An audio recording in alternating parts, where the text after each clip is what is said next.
Hello दोस्तों, राधे राधे। मेरी video में आपका स्वागत है। आशा करती हूँ आप बहुत अच्छे होंगे। तो आज संडे का दिन है और संडे के दिन मैंने बनाए हैं गोभी के पराठे। तो ये गोभी है, गोभी मैंने छील करके आपको बताया नहीं, मैं बताऊंगी कभी भी। और वीडियो मैंने बाद में बनाया था। तो इसमें है, छील के मैंने इसको मसल लिया, नमक मसाले वगैरह डाल के, और इसको खूब अच्छे से किया, किससे कसा है मैंने इसको साफ़ करके। तो संडे के दिन हम कुछ ना कुछ बनाते हैं। आप सभी के घर में भी बनता होगा संडे के दिन, क्योंकि छुट्टी का दिन होता है तो हम कुछ अच्छा बनाते हैं। तो गोभी के पराठे में जो मैंने गोभी का जो भरता बनाया है, मैं कभी आपको बताऊंगी, मैंने बता नहीं पाया। और इस तरीके से हम गोभी को भर करके और पराठे बनाते हैं। बहुत टेस्टी बनते हैं, बहुत स्वाद बनते हैं। इन चीज़ों में टाइम तो लगता है, लेकिन ये चीज़ें बहुत अच्छी लगती हैं। गोभी के पराठे और मूली के पराठे, सबसे बेस्ट तो आलू के ही पराठे होते हैं। वो जल्दी भी बन जाते हैं और इनों में थोड़ा टाइम लगता है। तो देखिए, तो मेरे हस्बैंड बहुत सारी गोभी ले आए थे, तो मैंने कहा, सोचा मैं संडे के दिन आलू के पराठे बनाऊंगी। तो पराठे हो गए हैं बन के तैयार। अब सबसे पहले हम भोग लगाएंगे अपने ठाकुर जी को। ठाकुर जी को बिना तो घर में कोई भोजन कर ही नहीं सकता। तो देखियो, सबसे पहले ये हमारे घर के मुखिया हैं, सदस्य हैं, और ये सब कुछ है हमारे तुम्हारे भी। तो इनके बगैर कभी भी भोजन घर में खाया नहीं जाता।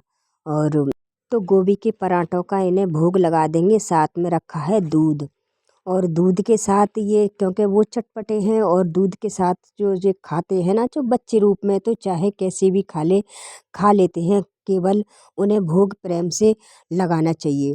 तो हमने भोग लगा दिया है और तुलसी डाल करके, और बहुत अच्छे से प्रेम से देखिए हमारे ठाकुर जी खा रहे हैं। और उन्हें जल पिला देंगे, 5-7 निवाले उन्हें खिलाना चाहिए। और जब चटपटे हैं तो थोड़ी सी उनके पास मेवा मिश्री भी रखे रहते हैं, तो उनका भोग लगा देते हैं बाद में, जिससे कि उन्हें मिर्च ना लगे, क्योंकि बाल रूप है ना। तो देखिए, बच्चे के रूप में तो बच्चों को बहुत जल्दी मिर्च भी लग जाती है। तो जब चटपटा हम खिलाते हैं ना, तो साथ में थोड़ा मीठा ज़रूर खिलाया करें। घंटी बजा करके हमेशा भोग लगाएं, या ताली बजा करके। तो भोग लगा दिया है, और थोड़ी देर तक इनके पास भोग रखा रहने दें, कम से कम। इनको वैसे तो 45 मिनट का भोग लगता है, लेकिन हम अपने श्रद्धा से, अपने प्रेम से इन्हें भोग लगाते हैं। तो चलिए, भोग लगा दिया है। अब खाना पीना बनने के बाद में सबको मैंने खिलाया, और बाद में फिर मैं आ गई कपड़े धोने के लिए। क्योंकि देखिए, मैं तो इसी तरीके से काम करती हूँ और भगवान की सेवा करती हूँ।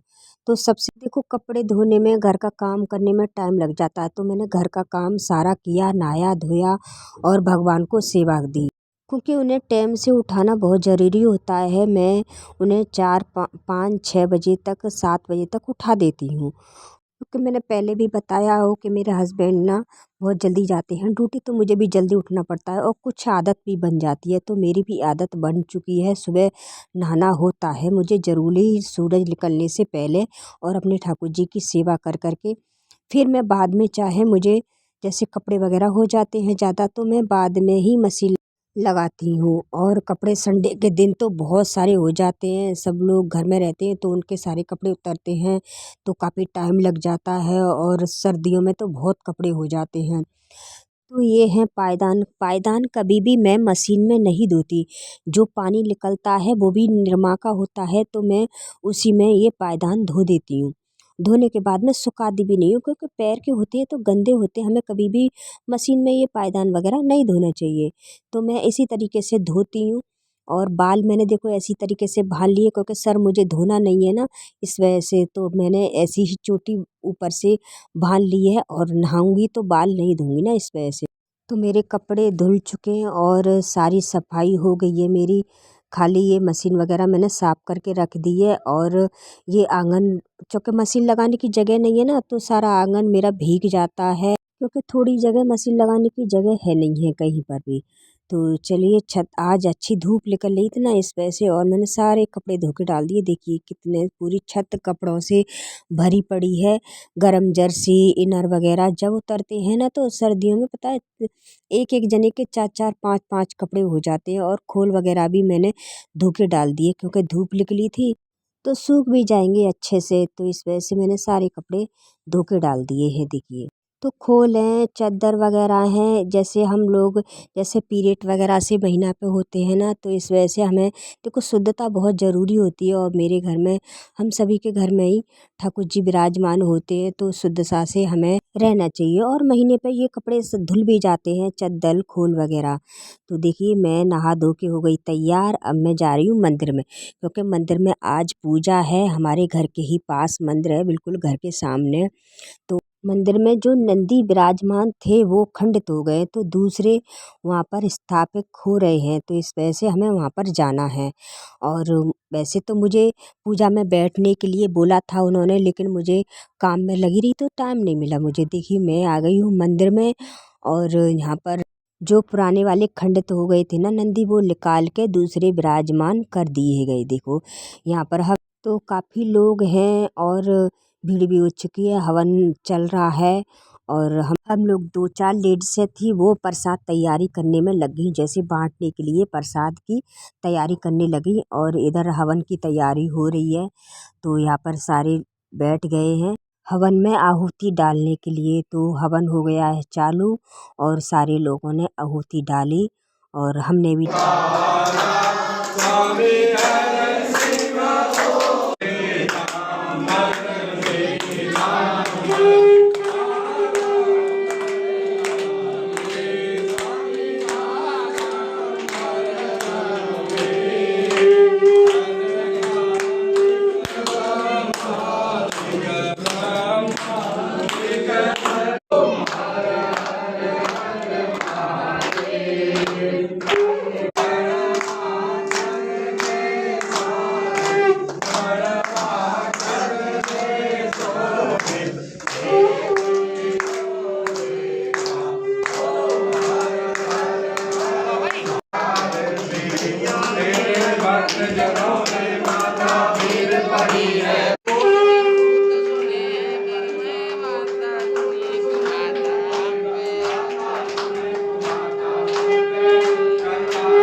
तो शिव परिवार की और माता रानी की और एक बजरंगबली, तीनों मूर्तियाँ यहाँ पर विराजमान हैं। तो हमने आरती की, सभी की, मैंने की, मेरे हस्बैंड भी थे, हमने दोनों ने पति पत्नी ने मिल कर के आरती की, और फिर प्रसाद लेकर घर आए। तो मेरी वीडियो कैसी लगी, अच्छी लगी हो तो लाइक करें, सब्सक्राइब करें। राधे राधे, जय श्री कृष्णा, मिलते हैं फिर।